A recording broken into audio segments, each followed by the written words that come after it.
Hello, Grots and Gits. So I'm actually been cooking all day long because I've been taking a look at both the Imperial Knights and the Chaos Knights new detachments. And I might not have been super excited about them at the beginning, but now I like these detachments. These detachments are actually giving us some seriously interesting things to mess around with. So I'm pretty dang pumped up about them, and I think I'm going to go ahead and give you guys some really nice list to get started with. Just remember, this is all new, so these things are all open to change. That does not mean that this is going to be 100% the meta list, but it's going to give you a great place to get started within the new meta since you have new detachments for your big stompy robots. And I'm doing them both together because knight players are knight players.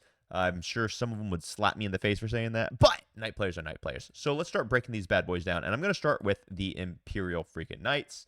We have the Imperial Crons. So I call them the Imperial Crons because they're basically freaking Necrons now. So they're going to be all healing a wound every turn, or D3 wounds if they're next to a Tech Priest. Now, we are going to have only one lone Tech Priest in this detachment, and it is going to be the Manipulus. The Tech Priest Manipulus with the enhancement that will give him lone up, and will add +2 to the heal roll. So whatever knight happens to be standing next to him is going to end up getting D3 +2 wounds back every single turn. He's also going to be a very useful lone op that can stick out on the objective, do a cleanse action, or whatever we really need him to do. He's just useful to have. Then we're going to be running 2 squads of Rangers. We're going to take the Rangers because they're a little bit cheaper than the Vanguard, and they are going to give us access to a Scout move, which is also very useful because, believe it or not, people like being able to scout. I find it exceptionally useful in a ton of my armies, and I always try to build in when I have the ability to. So that's why they're there. Now, we're also going to run 2 Armiger Warglaives. That is simply because Armiger Warglaives rock. Remember, this is you still get the reroll hit roll and reroll 1 wound roll. That is the army rule. The detachment rule, which I said this in reverse in my earlier video, so I really wanted to hammer this here, was the 6-up. Feel no pain. So now we still keep the reroll 1 hit roll and 1 wound roll. So those melta guns that are coming out of those warglaives are still nasty, and they can cause big problems. Not to mention they're just going to be healing every single command phase now. This is a pretty dang cool thing. Then we're actually going to run the Knight Valiant. Now, the Knight Valiant is a choice. I understand that. There are a lot of people who don't like him. It's been hard to run him on the table. But however, now his Flamer can be used in Overwatch. So you can put him in a very disturbing place for your opponent because just having him there can be kind of a problem. It's really freaking interesting. So yeah, I think that's just super important. And there you go. He can Overwatch with his Flamer, and that's awesome because the Overwatch strat they have kind of sucks because you have to choose only one weapon. But for him, since it's a 3d6 Flamer, strength 8, AP 1, damage 2, it's a pretty good freaking Overwatch anyway. So that really changes the way that your opponents really have to position against all of your knights. And since he's got Titanic, or Towering, it's really not hard to keep a view of everything. And he's still pretty dang tough. I mean, the guy's got a 2-up armor save. He's got a million freaking wounds. T12. He actually might even be T13. Now that I think about it, I don't recall. But yeah, so that's why he's there. And then we have the Knight Crusader. So the Knight Crusader loves the new detachment because he's going to be sitting still the entire game. Turn 1, he's going to move up, touch the terrain that he needs to touch. He's going to be in cover. He's going to have a wide range across the entire battlefield. I think we're going to keep him with the battle cannon. I don't think we're going to give him the thermal cannon. The range 24 inches on the thermal cannon just really isn't all that good. And since I have the 2 Armiger Warglaives that are going to be able to move out and get all the melta guns in range anyway, I don't think I need the thermal cannon on him, and I'm really strongly considering the battle cannon. Now, this could be the wrong choice, and you might actually want the thermal cannon on him. But since he's going to be remaining standing still, he's going to have sustained hits. He's going to be hitting really well with the re-rolling 1s because he's going to take that enhancement, and since he will at least always be next to the freaking Manipulus, he will always be able to re-roll hit rolls of 1, which is pretty dang good. He's going to be healing D3 +2, re-rolling hit rolls of 1. He is a chunky boy to chew through, so that I think the Knight Crusader absolutely loves this detachment. Then you can give him Ignore Cover. Remember, that is a very powerful stratagem that we have access to with this new detachment. You can give him the Ignore Weapon Skill, Bliss Skill modifiers, all of those things. It is very strong. So I think we like him a lot. So forgive me, not ignore cover, but you can ignore the bliss skill, weapon skill characteristics. So you can't make him like -1 hit against stealth units. Forgive me, I misspoke. It's not ignore cover. It's ignore modifiers. So that is a very strong ability, and I think I like it a ton. Now, the battle cannon, like I said, it has the range for forever because it's 72 inches with rapid fire d6 plus 6. So it's pretty much always going to be shooting 2d6 plus 12 shots with battle cannon. Strike 10, AP 1, damage 3. I know it's AP 1 is not necessarily the best, but the reality is it's just flat damage 3, and every time one of your elite infantry fail it, you take 3. That battle cannon will still pop rhinos. That battle cannon will still do a lot of gross things. And with 2d6 plus 12 shots, you're going to be getting sustained hits in there, which is pretty freaking good. You don't really need to worry about popping vehicles when you have a Valiant and his Harpoon and you got Armigers running around. So I think the Knight Crusader is super, super solid there. You could run the Thermal Cannon with him, but that's up to you. And then Canis Rex is just...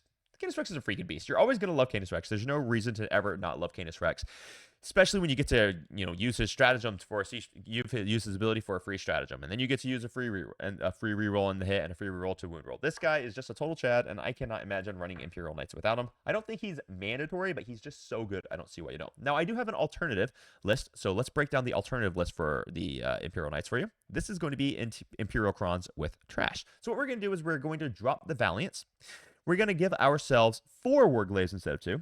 And then we're going to give ourselves 3 Vanguard and 1 Rangers instead of just the 2 Rangers that we had in the previous one. We're going to keep the Manipulus with the enhancement. The Manipulus with the enhancement is going to stand right next to that Crusader all game.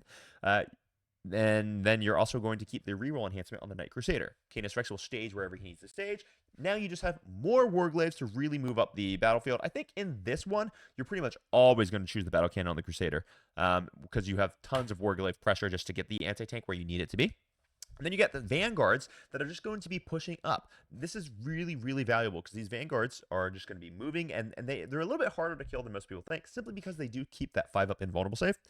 Now, there's a really interesting subject that people have asking questions on, and I'm investigating it myself. There is a possibility, and I know we're going to get lots of comments about, oh, what I said. There is a possibility, is what I said, that you actually, as of the way it's written right now, you do get to keep the doctrines for your Adeptus Mechanicus units. The Protectorate Doctorate or the Conqueror Doctorate, and that is because of the way it is written. It is not written as a army rule. It is written as a faction rule, kind of similar to the super towering heavy walkers word ruling that the Imperial and Chaos Knights get. So it's possible they do get to keep that. If they do, maybe that opens up a little play as well. But for right now, I love Rex. I love the Crusader here with a reroll enhancement. He's going to stand next to the Manipulus, just like in the first list. But we're also going to have 4 Warglaives and a bunch of Vanguard units to do actions and to screen and just to be general menaces. Moving on, let's talk about the Chaos Knights. Now, the first Chaos Knights list I have with you is, I'm going to do the second list first. So the first list the list I'm going to show you is a strong-ass list. I think you are going to have a lot of success with it. We have the Chaos Knights minis.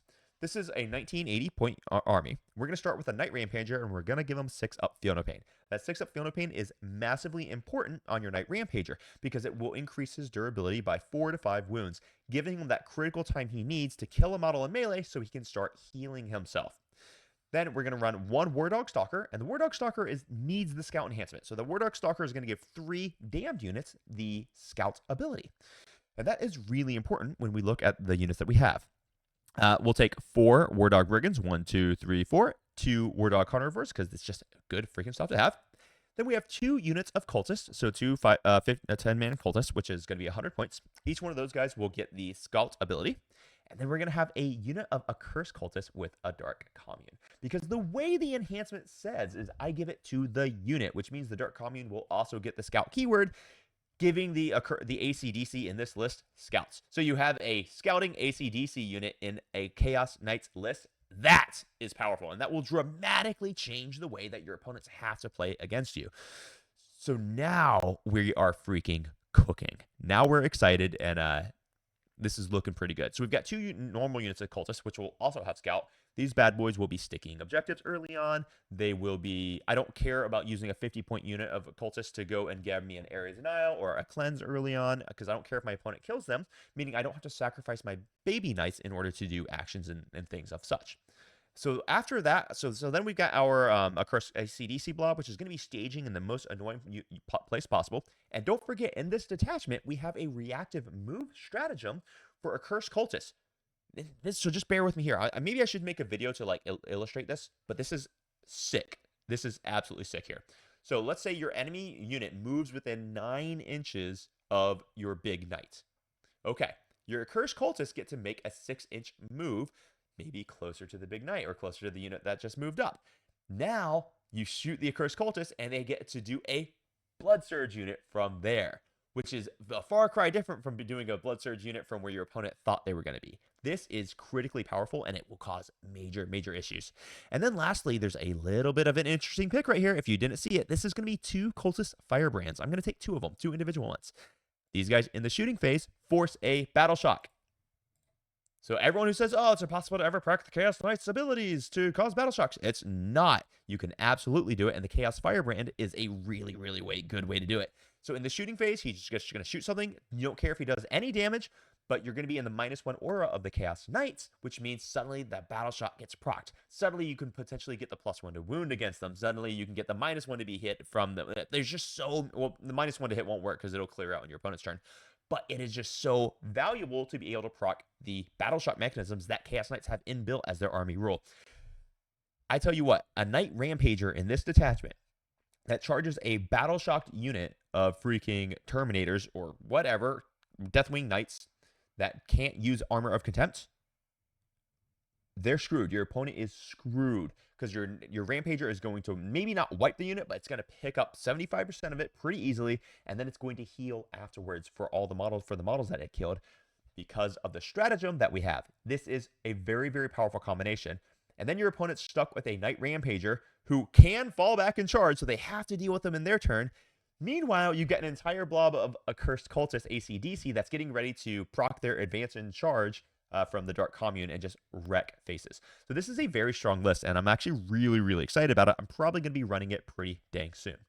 Then for the last list, some people are going to think this is a meme. I do not think this is a meme. I think this is actually a very strong list.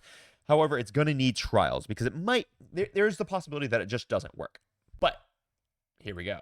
This is the Chaos Knight Tyrants. So we are going to have a 1985 point list. We have the Chaos Cerastus Knight Lancer, and we're going to give him the Scout Enhancement.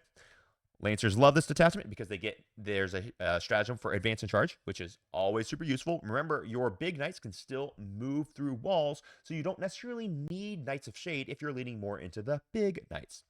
Then we're going to have the Knight Rampager. Knight Rampager is freaking awesome. The dude, he just slaps everything into a million pieces.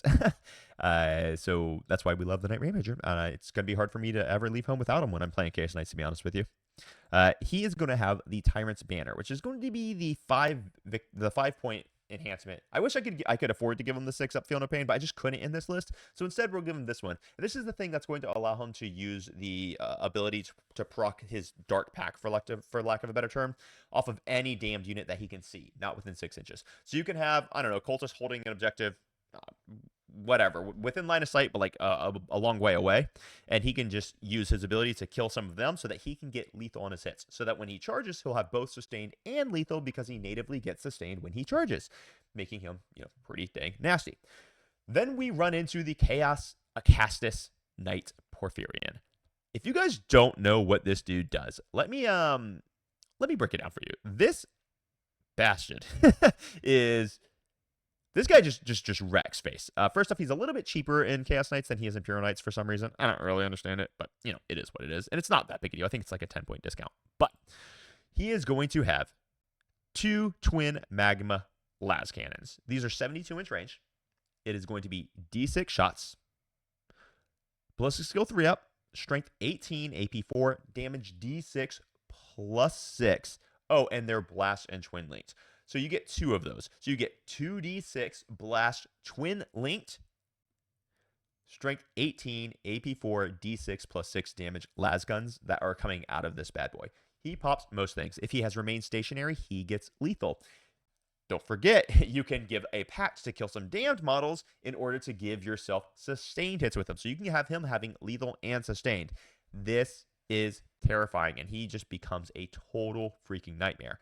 You also don't even really need him have the lethal hits because since those twin magna las cannons are twin linked, they oh my gosh, they're twin linked, dude. So it's just absolutely brutal how freaking powerful this guy hits. Not to mention he's a T13 with a 2-up armor save, 30 wounds.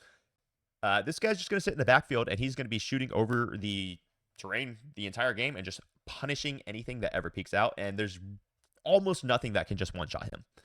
So he's going to survive, which is a big problem for your enemy. So here we go. We've got the Knight Lancer for just some super aggressive play. He's going to be tough to kill. He's going to be advancing and charging, which means he's crazy fast. You got the Knight Rampager, who also advances and charges, who's going to be crazy freaking fast, and your opponent's going to have to deal with him. Then you've got the Porphyrion, who's going to blast anything into oblivion that actually can deal with your big knights. And then you're going to back it up with your trash that's going to stick to your objectives and then die for, the Dark Lords.